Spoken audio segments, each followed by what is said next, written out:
Olá, bem-vindos à nossa conversa de hoje. Vamos mergulhar num fenômeno que deu o que falar, né? A série Wandinha, da Netflix. Mas assim, o nosso papo aqui vai além do entretenimento puro. A gente quer investigar como essa série, sobre a personagem lá da família Addams, pode ser uma ferramenta, olha só, super útil, um repertório sociocultural mesmo, para quem está aí na luta da preparação para vestibular, para o Enem. Exato. A gente recebeu uma análise bem bacana que explora justamente isso, sabe? Como os temas da série, as histórias ali, refletem um monte de questões sociais importantes, daquelas que direto aparecem em redação. Sim, total. Então, a missão hoje é destrinchar essa análise, pegar os exemplos mais fortes e entender como o Wandinha é mais do que parece, né? Foi um sucesso gigante, claro, mas o interessante é essa profundidade para discutir o mundo hoje. Com certeza. E essa ponte entre cultura pop e argumentação, ela é cada vez mais relevante, né? Ter um repertório sociocultural bom, variado, saber usar isso é chave nos exames. Não é só ter a informação, é saber como mobilizar ela para defender uma ideia de forma consistente, original, como pede o texto dissertativo argumentativo. E aí que olhar para uma série como Wandinha pode fazer a diferença. Perfeito.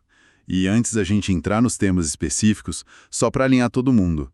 Quando a gente fala repertório sociocultural para o Enem, para os vestibulares, é basicamente usar conhecimentos de várias áreas, né?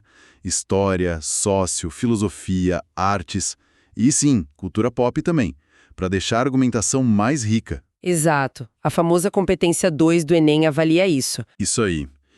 E para quem talvez não tenha visto a série, Wandinha mostra ela adolescente, sendo mandada contra a vontade dela, claro, para a Academia Nunca Mais, ou Nevermore. É uma escola para jovens diferentões, digamos assim, os outcasts, né? Com habilidades especiais, lobisomens, sereias, videntes, essa galera toda. E lá, enquanto ela tenta lidar com o social do jeito dela, bem peculiar, ela acaba investigando uns assassinatos misteriosos que estão rolando por lá. O fascinante aqui, eu acho, é como a cultura pop, quando a gente analisa bem, vira um espelho da sociedade. Ela reflete e às vezes até questiona as normas, os valores. Usar o Wandinha numa redação não é só jogar uma referência da moda, sabe? É mostrar que você consegue interpretar uma narrativa atual e tirar dali discussões importantes sobre pertencimento, identidade, preconceito, essas coisas. Faz todo sentido. E usar um exemplo conhecido pode deixar um argumento mais complexo, assim, mais fácil de visualizar, né? Mostra que o candidato está ligado no mundo, que consegue aplicar o pensamento crítico em qualquer lugar. Ótimo ponto. E para entender essa Wandinha da série, vale a pena voltar um pouquinho, né? Lá na família Addams. Eles surgiram nos quadrinhos do Charles Addams, lá nos anos 30, e já nasceram como uma sátira, uma inversão daquela família americana ideal, sabe? O American Way of Life. Enquanto o padrão era a família feliz na casa perfeita, os Addams eram góticos, mansão caindo aos pedaços, gostos excêntricos, para dizer o mínimo. Sim. Mas o genial tá no contraste, né? Por trás daquela coisa macabra toda, a família Addams é super funcional, afetuosa, eles se respeitam, celebram cada um ser do jeito que é, coisa que muita família normal não tem. Totalmente. E a série da Netflix ainda traz de volta a origem latina da família, do Gomes sendo o mexicano, o que reforça mais ainda essa ideia deles serem outsiders, né? Diferentes do padrão WASP lá da época. E essa base de sátira é fundamental. A crítica ao conformismo está no DNA dos Addams. Só que na série Wandinha, essa crítica está nela, na personagem, de um jeito muito mais ativo, né? mais de confronto. Sim, ela bate de frente. Mesmo em Nunca Mais, que seria o lugar dos diferentes, ela não quer se encaixar nos grupinhos. Ela questiona a diretora, desafia o que esperam dela. Ela não engole as regras sem pensar. Ela investiga, ela pensa por si só. É uma resistência clara à pressão para se moldar. Bem diferente dos pais, né? É um pouco diferente da dinâmica clássica da família original, sim.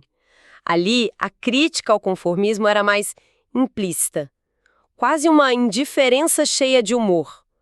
O Gomes e a Mortícia vivem no mundo deles, com a lógica deles, e não estão nem aí pro que a sociedade pensa. Eles não querem mudar o mundo, só viver do jeito deles.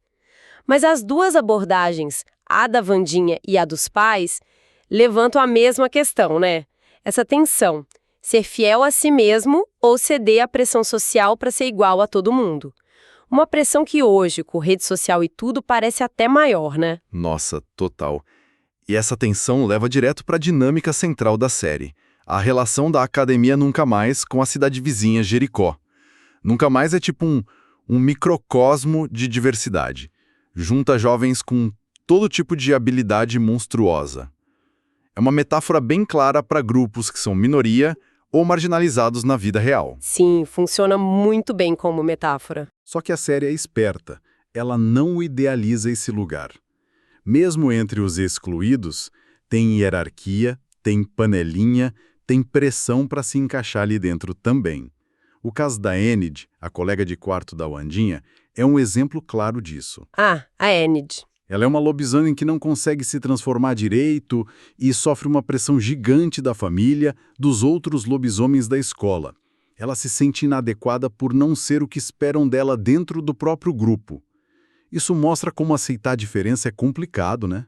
Tem várias camadas, rola até dentro das comunidades que se definem como diferentes. Exatamente. Não é uma utopia da aceitação ali, não. A série mostra isso bem. A exclusão pode vir de fora, claro, mas também pode ser reproduzida lá dentro. E do lado de fora tem Jericó, a cidade dos normais, que representa a intolerância, o preconceito histórico, né? Os moradores olham para os alunos de Nunca Mais com desconfiança, com medo, chamam de aberrações. É tenso. E isso espelha muito diretamente como o preconceito funciona na sociedade, né? Construindo o outro como ameaça para justificar excluir, oprimir. E tem toda uma história por trás, né? Entre a escola e a cidade. Ressentimentos antigos, perseguição. Isso deixa tudo mais complexo. Mostra que o preconceito se alimenta de histórias distorcidas, de generalização. Pois é. E aí o contraste com a dinâmica interna da família Addams original fica mais interessante ainda. Porque enquanto em Nunca Mais e Jericó a gente vê essa luta para ser aceita, essa dificuldade com a diferença, lá na Mansão Addams, a esquisitice não é só tolerada, é celebrada. Verdade. O tio Chico é amado, com todas as bizarrices dele, a mãozinha é parte da família. Gomes e Mortiça incentivam demais os interesses estranhos da Wandinha e do Feioso. Essa celebração total da individualidade faz a gente pensar. O que é acolher o diferente de verdade? É só aguentar a presença do outro, tipo, uma tolerância superficial? Ou é valorizar o que ele tem de único, como os Addams fazem? A série cutuca a gente a pensar na profundidade ou na falta dela da nossa capacidade de aceitar. Essa questão da profundidade da aceitação é muito boa. E outro ponto forte, que vem desde a origem, mas que Wandinha destaca muito, é o protagonismo feminino. A Mortiça Addams sempre foi mais que a esposa gótica, né? Ela é a matriarca inteligente, calma, estratégica. Muitas vezes é ela quem dá a direção para a família. Com certeza. Ela é o cérebro ali. E o Gomes, embora seja o patriarca no papel, ele é mais emoção, mais impulso. E claramente ele admira e confia na sabedoria da Mortícia. Essa inversão sutil de papéis de gênero, onde a mulher tem essa autoridade tranquila e o homem expressa mais as emoções, já era legal.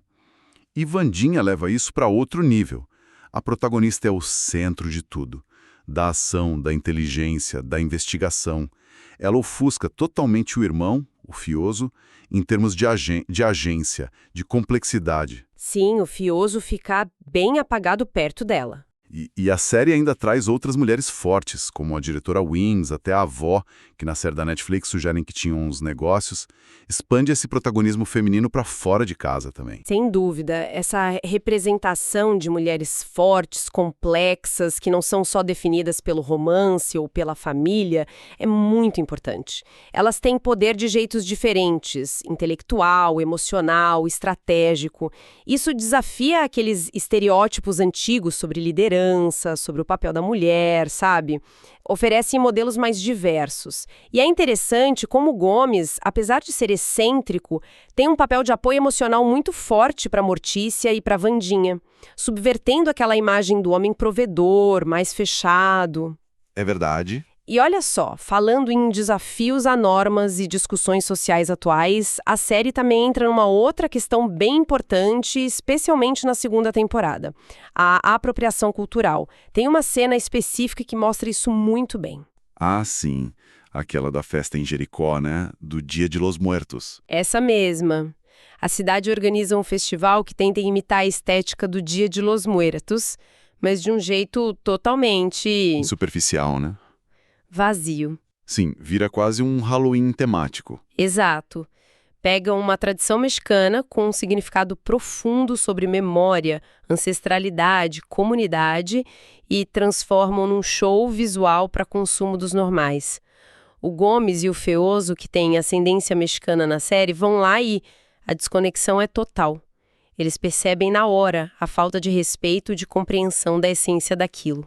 Lembro da cara deles. E a crítica fica explícita quando eles falam com a Arlene, uma moradora lá de Jericó super preconceituosa com os outcasts.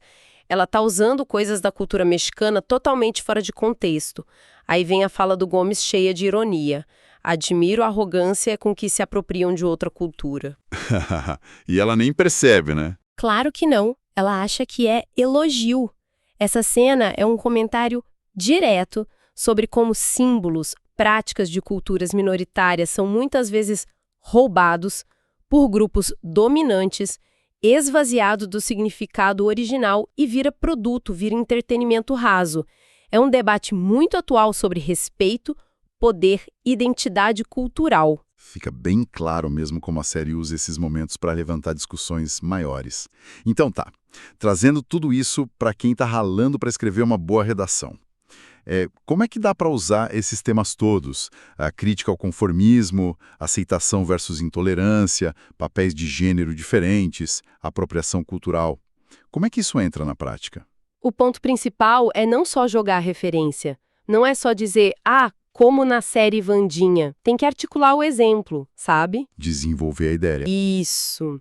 Por exemplo, se o tema da redação é sobre pressão social por padrões de beleza ou comportamento, dá para usar a recusa da Wandinha em se adaptar, ou então a angústia da Enid por não ser a lobisomem perfeita, para mostrar como o tema é complexo. Entendi. Se for sobre intolerância, xenofobia, a dinâmica entre Nunca Mais e Jericó é um prato cheio para fazer um paralelo. Se a questão for identidade cultural, a cena do Dia de los Muertos serve como exemplo concreto de apropriação. Tem que conectar o exemplo da série de forma lógica com o ponto que você está defendendo. Usar a história para ilustrar o argumento, mostrando como a ficção espelha um problema real. Exatamente. A chave é essa conexão mostrando análise crítica, não só que você assistiu a série. E claro, para fazer isso bem, para ter argumento sólido e usar o repertório certo, bom, aí precisa de preparo, né? Estudo, prática de escrita, acesso a material bom. E falando em preparação sólida para quem está nessa jornada de vestibulares e Enem, se o objetivo é se preparar de verdade, uma dica valiosa pode ser dar uma olhada em recursos como o Medcobe. Lá em medcobe.com.br ou no app, dá para encontrar um banco de questões gigante, sabe? Com provas anteriores de tudo quanto é instituição, muitas comentadas por especialistas. E tem mais, resumos práticos, aulas completas, flashcards prontinhos para revisar onde quiser. Ter acesso às ferramentas assim ajuda demais a otimizar o estudo e fortalecer a preparação. Uma dica bem pertinente mesmo. Reforça essa ideia, né? Para construir um bom repertório e saber usar, precisa tanto dessa curiosidade de explorar fontes diferentes, como uma série, quanto da disciplina e das ferramentas certas para organizar o conhecimento. Bom, acho que deu para explorar bastante o potencial de Wandinha como fonte para a gente pensar em coisas importantes, né? Deu sim. A gente viu como a série fala de não se conformar, dos desafios de aceitar o diferente, como ela mexe com papéis de gênero e critica problemas como a apropriação cultural. Fica aí o lembrete, vale a pena olhar para as coisas que a gente consome, para a cultura pop com um olhar mais analítico, sabe? Buscar essas camadas de sentido que podem enriquecer nossa visão de mundo e, claro, nossos argumentos. E para fechar, queria deixar uma provocação, uma reflexão para quem está ouvindo, que vem dessa nossa conversa toda. Será que essa popularidade enorme de histórias sobre excluídos, como a Wandinha, mas tantos outros heróis outsiders que a gente vê por aí, será que isso indica um desejo maior da sociedade por autenticidade?